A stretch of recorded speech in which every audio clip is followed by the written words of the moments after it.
teenage girl arrives at the emergency room with a newborn in her arms. When the doctor asks where the baby came from, her answer brings everyone to tears. The automatic doors of Boston General's emergency room wheezed open against the howling December wind. Sarah Mitchell stumbled through, her legs trembling from the 3-mile journey that had felt like an eternity. Each step through the deepening snow had been a silent prayer, a desperate mantra of "Please let him live.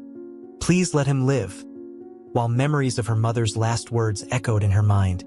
"Promise me, baby. Promise you'll keep him safe." Her dark hair was crusted with ice, her fingers nearly frozen around the bundle in her arms. The fluorescent lights caught the tears that had frozen on her cheeks during her desperate journey through the storm. In those 3 hours since her mother's death, Sarah had aged years, her 15-year-old shoulders carrying a weight no child should bear. "Please," she gasped, her voice cracking. The word tasted like the copper penny flavor of fear that had been in her mouth since she'd first seen the blood pooling around her mother. "Please help him." The bundle stirred against her chest, and a tiny whimper emerged from within the folds of her winter coat. The same coat her mother had insisted on buying her last Christmas, even though Sarah knew they couldn't afford it. "You need to stay warm, sweetheart. I won't have my girl catching pneumonia." Now that coat was serving as an improvised blanket for her newborn brother, while Sarah's thin sweater offered little protection against the bitter cold. Linda Martinez, the night shift nurse, was already moving before Sarah could say another word. There was something in the girl's eyes, a haunted desperation that spoke of tragedy, that triggered every maternal instinct Linda possessed. "Dr. Chun, need you here, stat?" Dr. James Chun had been fighting the bone-deep exhaustion of hour 14 in his 18-hour shift, his mind drifting to memories of his wife Rebecca at home, and their own struggles with infertility. The urgency in Linda's voice cut through his fatigue like a shot of adrenaline. He turned to see Linda guiding a teenage girl toward the nearest exam room, one arm around her trembling shoulders. He quickly cataloged what he saw. Adolescent, probably 14 or 15, showing signs of extreme cold exposure.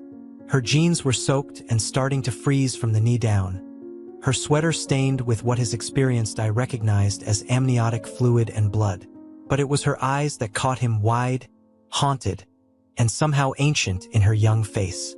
They were her mother's eyes, though he wouldn't know that until later. "I'm Dr. Chan," he said, keeping his voice steady as he fell into step beside them. In 15 years of emergency medicine, he'd learned that his calm could be contagious, even in the most desperate situations. "Can you tell me what's happening?" "He's cold," she whispered, clutching the bundle closer. "I tried so hard to keep him warm. I had to stop every few blocks to check his breathing, to make sure he was still." Her voice broke off in a sob that seemed to come from somewhere deep and broken inside her. The journey through the snowstorm replayed in her mind. The way she'd huddled in doorways to shelter her brother from the wind, how she'd sung lullabies through chattering teeth to keep them both going. The terror each time she had to unwrap him slightly to make sure his chest was still rising and falling. Every step had been a battle between the need to hurry and the fear of slipping on the ice while carrying such precious cargo. They reached the exam room, and Linda gently helped Sarah lay the bundle on the warmed blanket she'd already prepared on the examination table. As the coat fell open, Dr. Chen's breath caught. The newborn couldn't have been more than a few hours old. The umbilical cord had been tied off with what looked like a shoelace, the knot inexpert but functional, the kind of solution born of desperate necessity and quick thinking. Dr. Chun began his assessment, his movements sufficient but gentle. Temperature, definitely hypothermic, but not critically so. Heart rate, rapid but strong. Respiratory effort, labored but adequate. The baby's lips had a slightly bluish tinge, but his color was already improving in the warmth of the exam room. "Where's the mother?" he asked, already reaching for the warming lights and additional blankets. As soon as the words left his mouth, he saw something shatter in the girl's expression, and his heart clenched in anticipation of her answer. Sarah's next words fell into the room like stones into still water, creating ripples that would change all their lives. "He's my brother," she said, her voice barely above a whisper. "Mom died giving birth to him 3 hours ago in our bathroom. I just couldn't let him die too." The last words caught in her throat, tangled with the grief she hadn't allowed herself to feel yet, not while her brother's life hung in the balance. The silence that followed was deafening, broken only by the steady beep of monitors being attached to the newborn. Dr. Chun saw Linda bring a hand to her mouth, tears welling in her eyes. Even after all his years in the ER, some cases still had the power to crack open his heart. He thought of his own wife at home, of their empty nursery and years of disappointment, and felt something shift inside him. "What's your name?" he asked softly, as he continued examining the baby, noting with growing admiration that despite the traumatic circumstances, someone, clearly this extraordinary young girl, had managed to clear the baby's airways and keep him breathing. The umbilical tie, though improvised, had been placed correctly. Sarah Mitchell. And this is my brother." Mom didn't get to name him. Her voice caught on the word mom, and for a moment, she was back in their small bathroom, holding her mother's hand as it grew cold, watching the life fade from eyes so similar to her own. Dr. Chun nodded, making sure to meet her gaze. "Sarah, you did an amazing job keeping your brother alive. Can you tell me exactly what happened?" Sarah sank into the chair Linda pulled up for her, her legs finally giving out. The adrenaline that had carried her through the snow was fading, leaving behind an exhaustion so profound it seemed to settle in her bones. She could feel the ghost of her mother's last kiss on her forehead, the weight of that final promise hanging between her and the tiny boy under the warming lights. "Mom found out she was pregnant 8 months ago," she began, her voice distant as if the words were coming from somewhere far away. "She lost her insurance when the company downsized, and she was already working 2 jobs just to keep us fed. After Dad left 2 years ago," she swallowed hard, remembering the morning they'd woken to find him gone, leaving nothing but a note and a stack of unpaid bills. "Mom said she could handle it, said women had been giving birth at home for thousands of years." Sarah's hands twisted in her lap, remembering how they trembled as she tied off the umbilical cord. "Everything seemed okay at first. I read everything I could find online about home births. Mom made me promise not to tell anyone. She was afraid they'd take me away if social services found out. I got a job at Rosie's Diner after school, saved whatever I could for baby supplies. We really thought it would be okay." Dr. Chun continued his examination of the newborn as she spoke, but his attention was split between the baby's vital signs and Sarah's story. The boy was starting to pink up nicely under the warming lights, his temperature slowly rising toward normal. In his mind, he was already composing the calls he'd need to make. Social services, the medical examiner, perhaps even his wife Rebecca, who had always said their home had too many empty rooms. But something went wrong, Sarah continued, her voice dropping even lower. "There was so much blood. Mom kept saying it was normal, but I could see she was scared.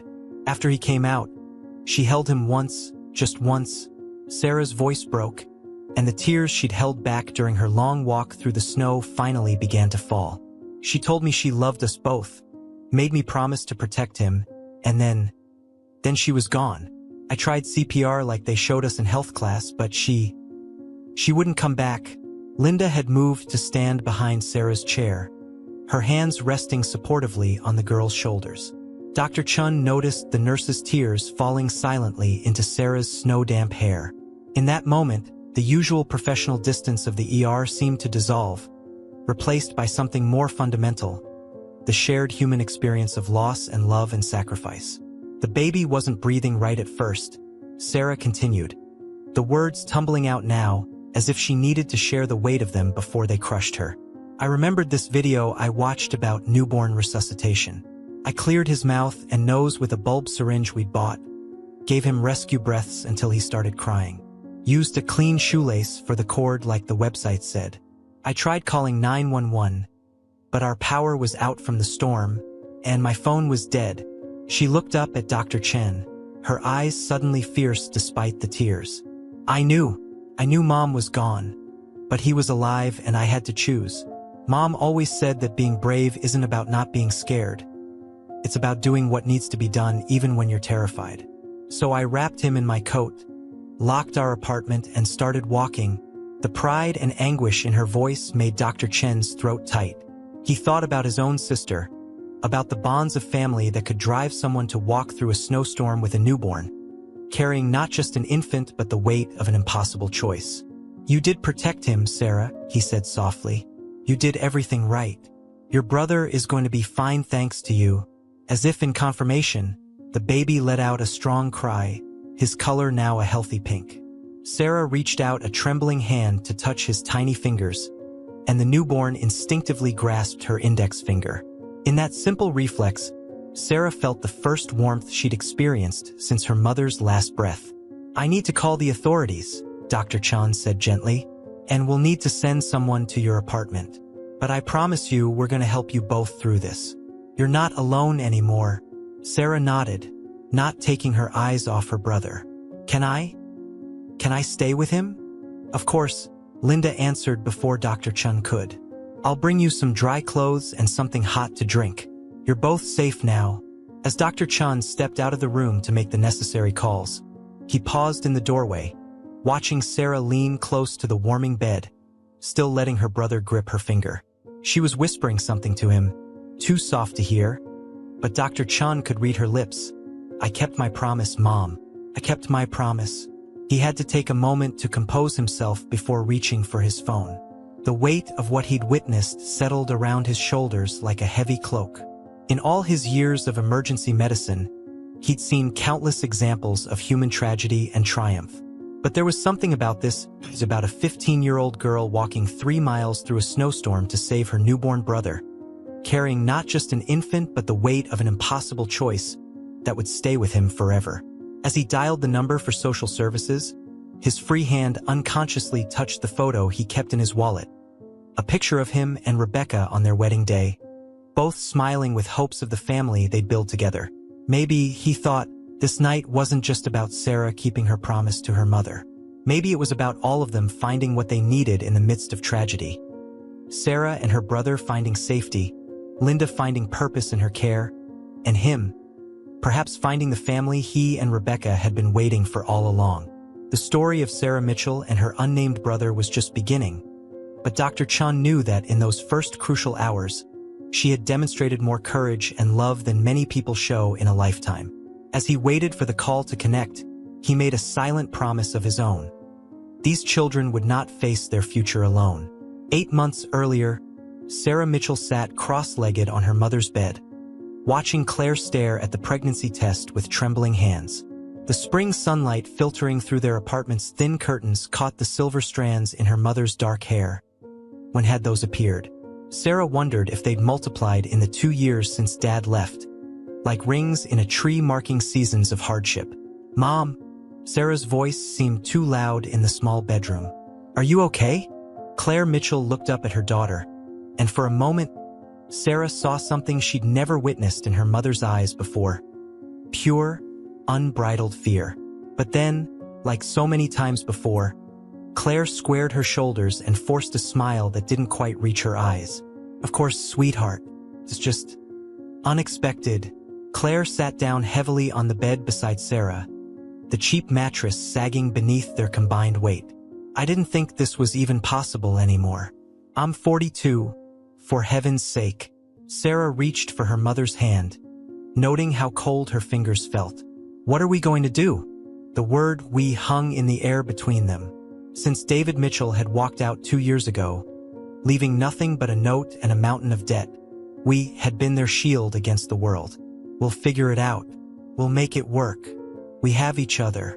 Claire's free hand drifted to her still flat stomach. I can't keep it," she whispered, then immediately shook her head. "No, I can't get rid of it. I just can't." Tears welled in her eyes. "But Sarah, baby, I don't know how we're going to manage. The insurance. After the downsizing at work." Sarah squeezed her mother's hand. "We'll figure it out. We always do." But figuring it out proved harder than either of them could have imagined. The following week, Claire sat at their small kitchen table, calculator in hand, bills spread out before her like a complicated puzzle she couldn't solve. Sarah watched from the doorway as her mother's shoulders slumped further with each calculation. The maintenance job at the school pays weekly, Claire muttered, more to herself than to Sarah. If I pick up extra shifts at the diner on weekends. She looked up, startled to find Sarah watching her. Oh, honey, I'm sorry. Did I wake you? It was nearly midnight. Sarah should have been asleep, but she'd heard her mother's quiet sobs through the thin walls. Mom, I can get a job too. Lots of places hire 15-year-olds. Absolutely not. Your job is school. My job is helping my family, Sarah interrupted, crossing to sit beside her mother. And like it or not, there's going to be 3 of us soon. Claire's hand went to her stomach again. It had become an unconscious gesture over the past week. Sarah, you're just a child. You shouldn't have to. I'm not just a child. I haven't been just a child since Dad left. The words came out sharper than Sarah intended, and she saw her mother flinch. Sorry, I just mean, let me help. Please. In the dim kitchen light, with bills scattered across the table like fallen leaves, Claire looked at her daughter, really looked at her. When had Sarah's face lost its baby roundness? When had her eyes grown so serious? Okay, Claire finally whispered, but we have to be careful. If anyone finds out about the baby before it's born, if they realize we don't have insurance or proper medical care, they might take me away, Sarah finished. She'd heard enough stories from kids at school about social services and foster care. I won't let that happen. We'll keep it secret. And so began their conspiracy of 2, protecting a third life that grew steadily beneath Claire's heart. Sarah got a job at Rosie's Diner, working the after-school shift from 4 to 8. Her first paycheck went entirely to prenatal vitamins and folic acid supplements she'd researched online. The second went into a secret fund for baby supplies, diapers, wipes, the absolute essentials they'd need. May turned to June, and Claire's morning sickness made working 2 jobs nearly impossible. Sarah would wake early to hold her mother's hair back, then make sure she ate at least a few crackers before heading to the school maintenance job. Between shifts at the diner, Sarah spent hours in the public library, reading everything she could find about pregnancy and childbirth. She printed articles about home births, studied diagrams until they were burned into her memory, and bookmarked every medical website she could find on her phone. One sweltering July evening, as they sat in their unair-conditioned apartment eating mac and cheese, the only thing Claire could keep down that week, Sarah noticed her mother wincing as she shifted in her chair. You're back again? Claire tried to smile. It's nothing, sweetheart. Just tired. But Sarah was already moving behind her mother's chair, remembering the massage techniques she'd learned from a YouTube video. As her fingers worked the knots in her mother's shoulders, Claire let out a small sob. Mom? Did I hurt you? No, baby. It's just... Claire reached up to catch Sarah's hand. I'm supposed to be taking care of you, not the other way around. Sarah leaned down to hug her mother from behind, careful of the small bump that was now visible. Maybe we're supposed to take care of each other. August brought heat waves and more complications. Claire's ankles swelled so badly she could barely make it through her shifts at the school. The maintenance job didn't offer sick days, so she worked through the pain, coming home each night to soak her feet in cold water while Sarah read pregnancy books aloud. Listen to this, Sarah said one evening, cross-legged on the bathroom floor while her mother soaked her feet. The second trimester is often called the honeymoon period of pregnancy. Some honeymoon? Huh? Claire laughed, then winced as the baby kicked. Your brother or sister is quite the dancer. Brother, Sarah said confidently. Definitely a brother. I can tell. Oh, you can you? Claire splashed a bit of water at her daughter. And how exactly did you become such an expert? Sarah dodged the water, grinning. Just a feeling. Plus, boys are more trouble, and this one's already causing plenty. Their laughter echoed off the bathroom tiles, and for a moment, everything felt normal, just a mother and daughter sharing a joke. But then Claire's hand went to her side, her face tightening with pain, and reality crashed back in. Mom! Sarah was on her feet instantly. What's wrong? Nothing, just... Claire took a deep breath. Just a strong kick. Really strong. Sarah helped her mother out of the bathroom and into bed, trying to ignore the worry gnawing at her stomach. That night, she stayed up late researching pregnancy complications, making lists of warning signs to watch for, and wondering, not for the first time, if they were in way over their heads. September brought cooler weather and new challenges. Claire's pregnancy was becoming impossible to hide. She wore loose clothing and avoided eye contact with customers at the diner, but questions were inevitable. Sarah learned to run interference, to deflect curious looks with teenage chatter and strategic positioning behind the counter. One afternoon, Mrs. Henderson, a regular customer known for her gossip, cornered Claire by the coffee maker. "Claire Mitchell, are you expecting?" Sarah, wiping down nearby tables, felt her heart stop. But her mother, who had always taught her that the best lies contain a grain of truth, simply laughed. "Oh, Mrs. Henderson, at my age, I've just been stress eating since David left. You know how it goes." The old woman clucked sympathetically. "Men, who needs them?" Although, she leaned in conspiratorially. "A little bird told me David's back in town. Saw him at the Stop and Shop just yesterday." Sarah dropped her cleaning rag. Claire's hand trembled as she poured coffee, but her voice remained steady. "Is that so? Well, good for him. Sarah, honey, table 6 needs their check."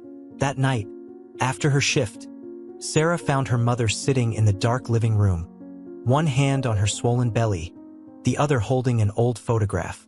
In the dim light from the street lamp outside, Sarah could make out her parents' smiling faces, their wedding day, before everything fell apart.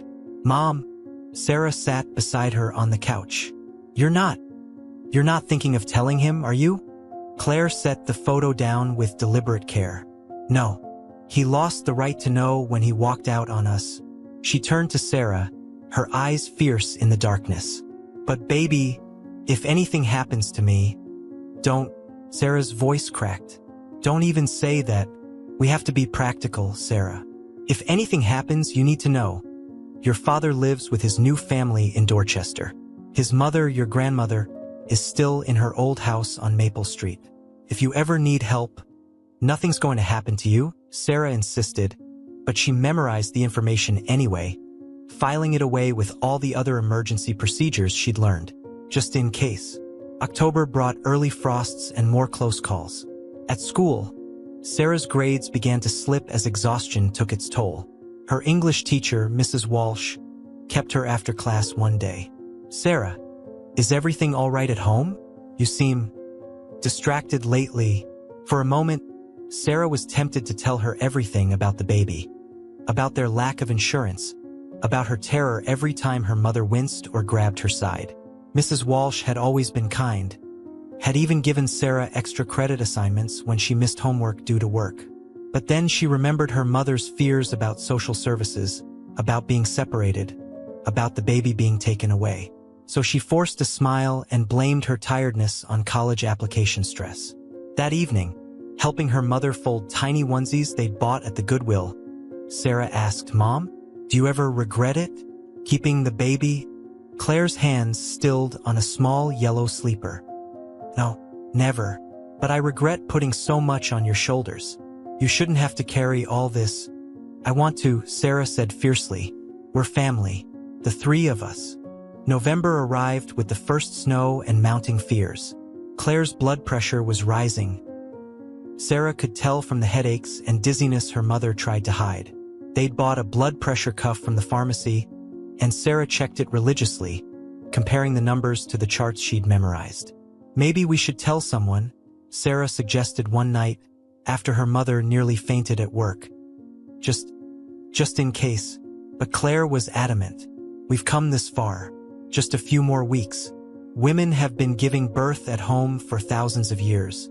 "Yeah, and they died doing it for thousands of years too," Sarah muttered, but not loud enough for her mother to hear. The first week of December brought a heavy snowstorm and the beginning of the end. Claire's hands and face were swelling badly, and she could barely make it through her shifts. Sarah started sleeping on the floor beside her mother's bed, too afraid to be in her own room in case something happened during the night. On December 10th, Sarah came home from her shift at the diner to find her mother crying in the bathroom. "Mom, what's wrong?" I think I think it's starting, Claire whispered. But it's too early. And something feels wrong. Sarah's heart began to race. But her voice remained calm. The voice of the capable young woman she'd been forced to become. Okay, we can handle this. Let me check your blood pressure. But they couldn't handle it. Not really. Not when the contractions came too fast and too hard. Not when the blood started. Not when Claire's eyes began to glaze over, her grip on Sarah's hand weakening. Promise me, Claire gasped. After the baby, a boy, just as Sarah had predicted, had emerged into his sister's trembling hands. Promise you'll keep him safe. I promise, Sarah sobbed, trying to focus on clearing the baby's airways like she'd learned, trying not to see how pale her mother had become. I promise, Mom. Just please don't leave us. But some promises can't be kept, no matter how desperately we wish they could.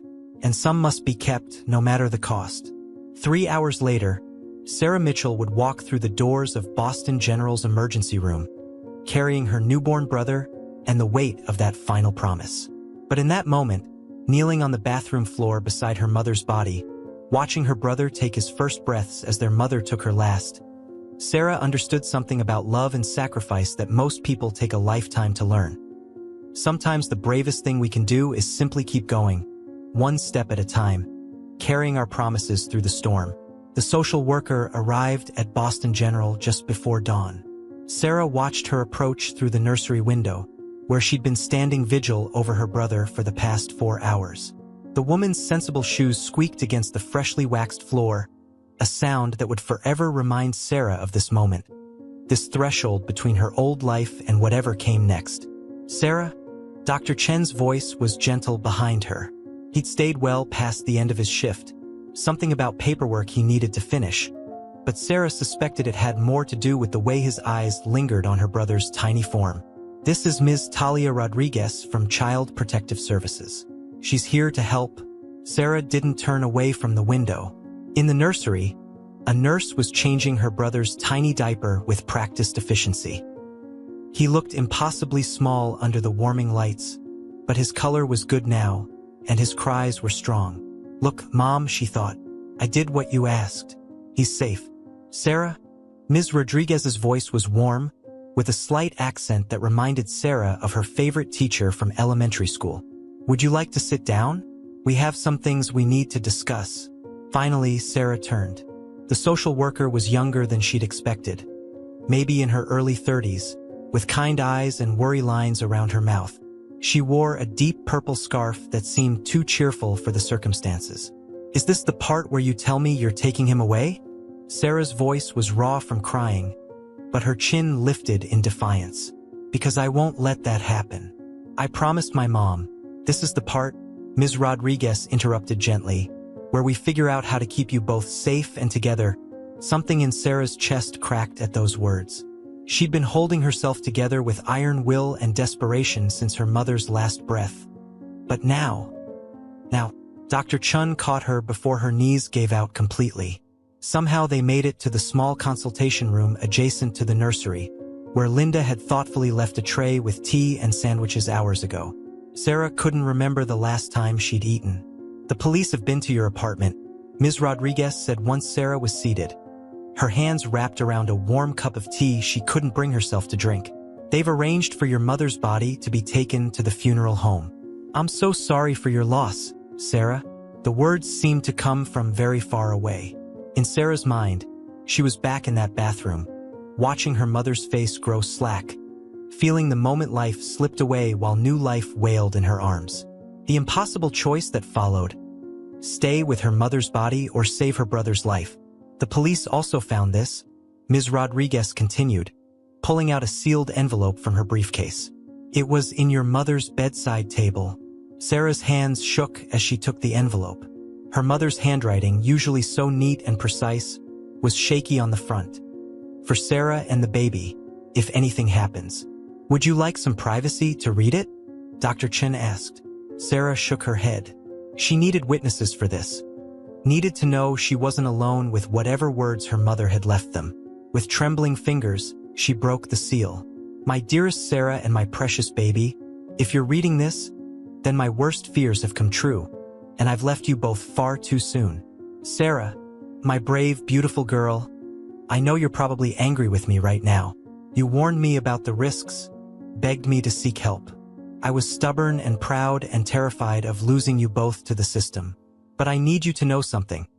The past 8 months, watching you step up to protect this baby, seeing you become this amazing young woman, they've been some of the proudest months of my life. You've shown me what real strength looks like, what real love can do. In the bottom drawer of my dresser, you'll find an insurance policy. I took it out years ago after your father left. It's not much, but it should help with immediate expenses. There's also a letter for your grandmother Mitchell. I know we haven't spoken to that side of the family since your father left, but she's a good woman, Sarah. She never approved of how David treated us. Most importantly, there's a letter for Dr. Rebecca Chun at Boston General's fertility clinic. You don't know this, but she was my friend in college. We lost touch over the years, but I've been following her career. She and her husband, who I believe is an ER doctor at the same hospital, have been trying to have a child for years. Sarah's head snapped up to look at Dr. Chun, whose face had gone pale. Rebecca, he whispered. Your mother knew Rebecca? Sarah's hands were shaking so badly now that Ms. Rodriguez gently took the letter to continue reading. I know this is a lot to process, but I've watched you checking the baby books out of the library. Sarah, I've seen you researching local hospitals. You've probably read about Dr. Rebecca Chen's work with high-risk pregnancies. What you don't know is that she and James have been trying to foster or adopt for years. If something happens to me, take the baby to Boston General. Find the Chens. They're good people, Sarah. The kind of people who could give you both a home if you let them. The kind of people who understand that family isn't just about blood. I know it's a lot to ask trusting strangers, but you're so young, my darling girl. You shouldn't have to choose between raising your brother and having a life of your own. You deserve a chance to be a teenager, to go to college, to follow your dreams. And your brother deserves 2 parents who can give him everything he needs. Whatever you decide, know that I love you both more than my own life. I'm so sorry I won't get to see you grow up, won't get to know what amazing people you'll become. But I died bringing new life into this world. And if that life is half as extraordinary as his big sister, then it was worth every moment. All my love. Mom. The silence that followed was broken only by the muffled sounds of hospital activity outside the door and Sarah's quiet sobs. Dr. Chun had sunk into a chair, his own eyes wet. I need to call Rebecca, he said softly. We've been trying for so long. We just got approved as foster parents last month. Ms. Rodriguez nodded. That would actually simplify things considerably, especially given your mother's letter. Emergency foster placement with a licensed family member or family friend is often the best solution in cases like this. She turned to Sarah. But only if that's what you want. You have a voice in this, Sarah. Sarah stared at the letter in Ms. Rodriguez's hands, her mother's last gift to them.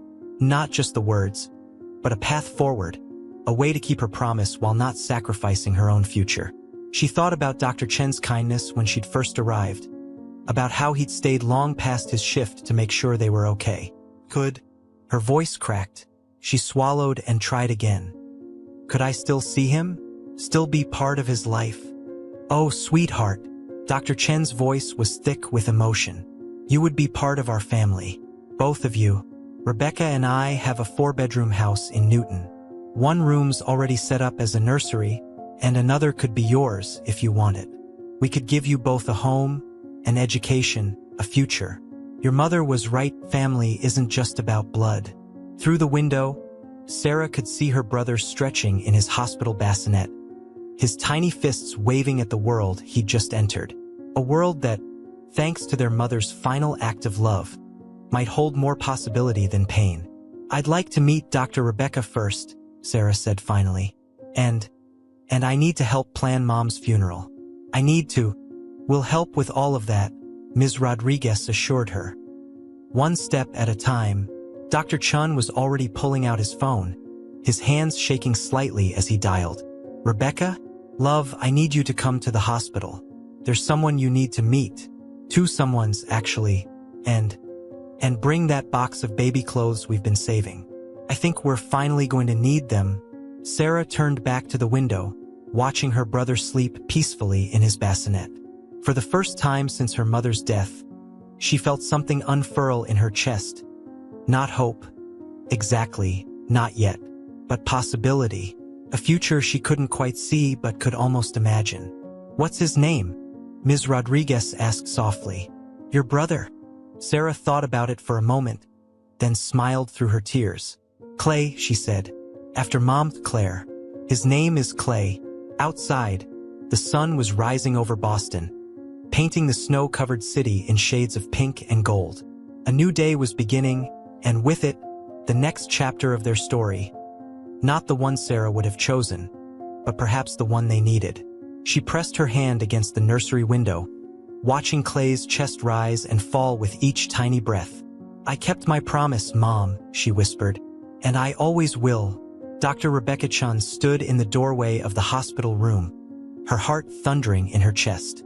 Through the glass of the nursery window, she could see her husband James gently lifting a newborn from a bassinet, movements she'd watched him perform countless times over 15 years of marriage, but never with their own child. Until now, when James had called an hour ago, his voice trembling with emotion, she'd thought she was dreaming. After 7 failed IVF attempts, after 3 miscarriages, after years of adoption applications and fostering courses, could it really be this simple? This complicated? This miraculous? Her eyes fell on the teenage girl sitting by the window. Sarah Mitchell looked both younger and older than her 15 years, exhausted, grief-stricken, but with a steely determination in her posture that reminded Rebecca painfully of Claire. Dear God, Claire. How had she not known her old college roommate was in such desperate straits? "Sarah?" Rebecca's voice was barely above a whisper, but the girl turned, and for a moment, Rebecca was transported back 25 years to a dormitory room at Boston University, looking into eyes so similar to Claire's it made her chest ache. "I'm Rebecca. I knew your mother." Sarah studied her carefully, taking in everything from Rebecca's hastily thrown-on clothes to the bag of baby items clutched in her arms. "She wrote about you in her letter, said you were kind, said you'd understand about family being more than blood." Rebecca took a tentative step into the room, setting the bag down. "Your mother was my roommate freshman year of college. She was the one who convinced me to switch my major to medicine when I was having doubts. Rebecca's voice caught. "She used to say that healing people was like solving puzzles with your heart instead of your head." Something flickered in Sarah's expression, recognition, perhaps, of her mother's way of speaking. "She never told me about you. We lost touch after graduation. Different hospitals, different cities. Life has a way of..." Rebecca gestured helplessly, tears threatening. "I should have tried harder to stay in contact. If I'd known." "Mom was good at keeping secrets," Sarah said quietly. "She thought she was protecting us." James appeared in the doorway then, cradling Clay carefully in his arms. "Someone wanted to meet his Aunt Rebecca," he said softly, and Rebecca's hands flew to her mouth at the word, "Aunt." At the future it implied, at the family taking shape in this room. She approached slowly, reverently, as James placed the newborn in her arms. Clay squirmed slightly, then settled, his tiny fingers wrapping around her thumb. "Oh," she breathed, and in that single syllable was 20 years of longing, of empty nurseries and shattered hopes, of love finally finding its home. "His name is Clay," Sarah offered. "After Mom, after Claire." Rebecca looked up, tears flowing freely now. "It's perfect. She would have loved it." She hesitated, then added, Would you like to hold him?" Sarah nodded, and Rebecca carefully transferred the baby to his sister's arms. The moment felt sacred somehow, a passing of trust, a beginning. "There's something else you should know," James said, moving to stand beside his wife. "Your mother's letter. It mentioned our house in Newton. But what she couldn't have known is that we just finished converting the garage into a separate apartment. It has its own entrance, kitchen, everything. We were planning to rent it out, but..." He looked at Sarah meaningfully. "It could be yours if you want. Close enough to be family, but with space to be yourself." Sarah's head snapped up. "You mean, not just a bedroom?" Rebecca nodded. You're not a child, Sarah. These past months have proven that. You deserve independence, privacy, but you also deserve support, family, people to lean on. We could try to be that. For both of you. Sarah looked down at Clay, sleeping peacefully in her arms. Would I still be his sister? Oh, sweetheart. Rebecca moved to sit beside her. You'll always be his sister. That's not even a question. We're not trying to replace your mother or change who you are to each other. We're just offering to help, to be additional parents, not replacement ones. The next few hours passed in a blur of paperwork and planning. Ms. Rodriguez, the social worker, helped expedite emergency foster placement forms. Rebecca made calls to her contacts at the fertility clinic, arranging for priority processing of their fostering application. James spoke with the funeral home, insisting on handling all expenses. By late afternoon, exhaustion had caught up with Sarah. She dozed in a recliner while Rebecca sat nearby, feeding Clay with practiced ease despite her trembling hands. She looked so much like Claire, Rebecca whispered to her husband. Do you remember that photo I showed you? From our college graduation. James nodded, watching Sarah sleep. I've been thinking. The apartment over the garage, it needs some work. Paint, furniture. Maybe we could let Sarah help design it? Give her something to focus on besides planning her mother's funeral? Rebecca finished softly. That's a good idea. She needs a project, something to look forward to. Sarah stirred then, blinking awake. For a moment, confusion clouded her features. Then reality crashed back in. But before grief could overwhelm her again, Clay let out a tiny sneeze, and Sarah smiled a real smile, small but genuine. He does that just like Mom did, she said. 3 times in a row, always. Rebecca seized the moment. Tell me about her? About both of you? I've missed so much. And so, as afternoon faded into evening, Sarah began to talk. She told them about her mother's awful cooking but amazing baking, about weekend movie marathons and inside jokes. She told them about the pregnancy, about their secret packs and preparations, about her job at the diner and the books she'd studied. She was so brave, Sarah said finally, her voice thick with tears. Even at the end, she was thinking about us, making plans, writing that letter. Just like her daughter, James said quietly. Sarah looked up at him, surprised, then slowly nodded. I want to go back to school eventually. Mom would have wanted that. But I need to be near Clay. Need to know he's okay. Newton North High is 3 blocks from our house, Rebecca offered. And I'm taking a 6-month maternity leave. We could work out a schedule, make sure someone's always with him. Make sure you have time to study, to see friends, to just be 15. I don't know how to do that anymore, Sarah admitted. Be 15. Then we'll figure it out together, Rebecca promised. One day at a time. Later that night, as Sarah finally slept in a proper hospital bed they'd arranged for her, Rebecca and James stood in the nursery, watching Clay sleep.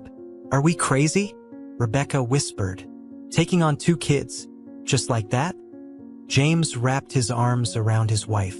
Maybe, but sometimes the craziest decisions are the most right. Claire knew us well enough to trust us with her children. We can't let her down. We won't, Rebecca said firmly. Whatever it takes, we'll make this work. Through the window, they could see snow beginning to fall again, covering the city in a fresh blanket of white. Clean slate, Rebecca thought. A new beginning. In her hand, she clutched Claire's letter, not the one she'd written to Sarah, but the one addressed specifically to Rebecca, which Ms. Rodriguez had delivered earlier.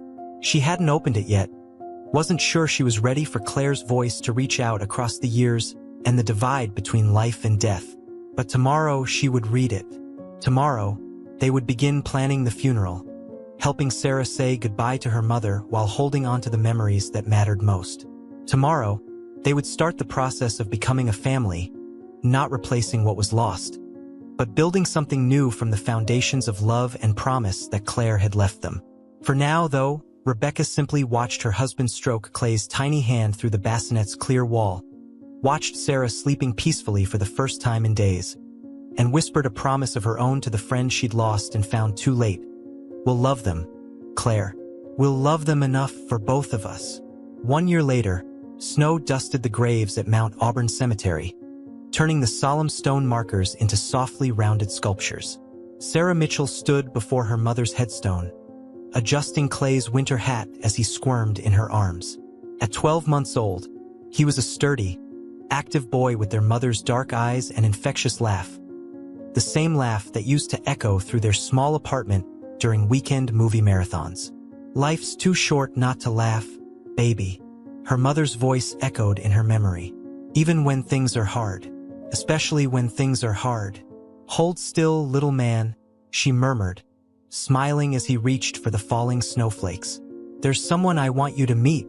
The words transported her back to another winter day, 15 years ago, when Claire had held her hand at this same cemetery, introducing her to the grandmother Sarah had never known.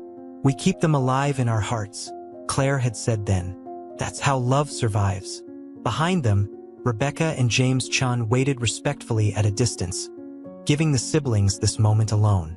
Sarah caught Rebecca wiping away tears, and her heart swelled with affection for this woman who had become so much more than just her guardian.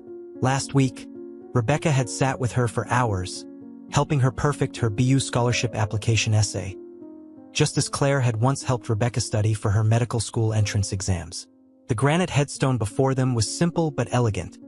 "Claire Elizabeth Mitchell, beloved mother, daughter, friend. Love finds a way." Sarah knelt in the snow, settling Clay on her lap. She pulled out a worn envelope from her coat pocket, her mother's final letter, which she'd read so many times the creases were soft as fabric. One passage in particular had become her touchstone. "My dearest Sarah, remember that night when you were 7 and you were so scared of the thunderstorm? I told you that courage isn't about not being afraid. It's about being afraid and doing what needs to be done anyway. You've shown me that kind of courage every day since you found out about the baby. Now I need you to be brave one more time. Brave enough to let yourself be happy, to let yourself be loved, to let yourself become whoever you're meant to be. Your strength isn't just in what you can carry alone. It's in knowing when to let others help you carry it." "Hey, Mom." Sarah's voice was steady, though her eyes glistened. "Sorry we missed last week's visit." Clay had that ear infection. "You should have seen him, though. Just like you when you had a cold. Absolutely refusing to rest, wanting to be part of everything." Rebecca said she's never seen such a determined baby. She set Clay down on his feet, supporting him under his arms. With determination that reminded her achingly of their mother, Clay took 3 wobbly steps before plopping down in the snow. "Did you see that, Mom? He's walking. Well, mostly falling, but with style." Sarah laughed, remembering her own first steps, documented in a photo album Rebecca had found in Claire's belongings. "He's just like you, stubborn, brave, doesn't know when to quit." Looking at Clay now, Sarah felt the familiar mix of joy and ache that his milestones always brought. Each new achievement was a celebration tinged with the knowledge that Claire would never see them. But increasingly, the joy was winning out over the sadness. "You were right about the Chens, Mom," Sarah continued, bouncing Clay gently as he played with her scarf. "Rebecca found your college yearbook last month. Those pictures of you too. I couldn't stop staring at them. You were wearing that horrible 90s flannel shirt you used to keep in the back of your closet." The memory sparked another. Sarah at 12, playing dress-up in that same shirt, Claire laughing and taking pictures, saying, "Some fashion choices should stay in college, baby, but the friendships? Those should last forever." "I got into BU, Mom," Sarah said softly, her voice thick with emotion. "Full scholarship, early decision. I'm going to study psychology with a focus on child development. Remember how you always said I had a way with the neighbor kids? Turns out all those babysitting jobs were preparing me for something bigger." She glanced back at Rebecca and James, who were now building a tiny snowman to entertain Clay. "The Chens are helping me set up a college fund for Clay too. Rebecca says it's what you would have wanted. She told me about how you used to tutor other students for free because you believed everyone deserved a chance to learn." Clay reached toward the headstone, his tiny mittened hand touching the cold granite. "That's Grandma," Sarah told him softly. She gave us everything, including the courage to let love find new ways to reach us. Rebecca approached then, her boots crunching in the snow. She held out a small, worn book to Sarah. I found this in my old college things last night. I thought you might want to have it. It was a small photo album, and on the first page was a picture Sarah had never seen before. Claire and Rebecca, both young and laughing, arms around each other in their graduation gowns. On the back, in her mother's handwriting, some friendships are forever, even when life takes us different ways. Love always finds its way back. She used to say that all the time, Rebecca said softly, sitting beside Sarah in the snow. When things got hard in med school, when relationships failed, when dreams seemed impossible, love finds a way. It became our motto. That's why you put it on her headstone, Sarah realized. Rebecca nodded, tears falling freely now. When I read her letter, when I saw you and Clay that first night in the hospital, I knew she had found a way to bring us all together again. She was always the smartest one of us all. James joined them then, Clay secure in his arms. We have something to tell you, Sarah. The adoption paperwork came through yesterday. For both of you, Sarah's heart swelled with a complex mixture of emotions: grief, gratitude, love, hope. She thought about the past year. Midnight feedings shared with Rebecca, James teaching her to drive, family dinners where stories of Claire were shared and celebrated. She thought about her plans for college, about the children she hoped to help someday, about the legacy of love and courage her mother had left them. Mom wrote that family isn't just about blood, Sarah said finally, standing and brushing snow from her jeans. She knew we'd need more than memories to build a life on. She chose you both for us. She swallowed hard, then smiled through her tears. So yes to making it official. Rebecca pulled her into a fierce hug, and then James was there too, careful not to squish Clay between them. Your mother was the bravest person I've ever known, Rebecca whispered, until I met her daughter. Later, after the others had headed back to the car, Sarah lingered for one final moment. She pulled out her acceptance letter from BU, placing it against the headstone like a gift. I'm going to be okay, Mom, she whispered. We both are. You taught me how to be strong, how to love without limits, and how to let myself be loved in return. I'm going to help other kids find their way through hard times, just like you always helped everyone around you. And Clay will grow up knowing he has 3 parents who loved him more than life itself. From the parking lot came the sound of Clay's delighted laugh. He'd probably spotted a squirrel again. Sarah smiled, touching the cold stone one last time. Rebecca told me something last night that made me think of you. She said that some people are like stars, even after they're gone. Their light keeps guiding us home. You're our star, Mom. Always have been, always will be. As she walked back to the car, snow crunching under her boots, Sarah felt a warmth in her chest that had nothing to do with the weather. Ahead, Rebecca was holding the car door open, steam rising from a thermos of hot chocolate. James was singing something silly to make Clay giggle. And somewhere, Sarah was certain, Claire was watching, smiling, knowing her final gift to her children had been not just life, but the chance to live it surrounded by love. The letter in Sarah's pocket crinkled as she walked, its final words etched in her heart. My darling children, remember that love is not a finite resource that gets smaller when it's shared. It multiplies, grows, finds new channels to flow through. I may not be there to see you grow, but I've made sure you'll never grow alone. Be brave, be kind, be open to joy, and know that wherever you go, whatever you become, my love goes with you. Forever and always. Mom Sarah turned back one last time, watching snowflakes settle on her mother's headstone like tiny stars. The inscription caught the weak winter sunlight. Love finds a way, it always would.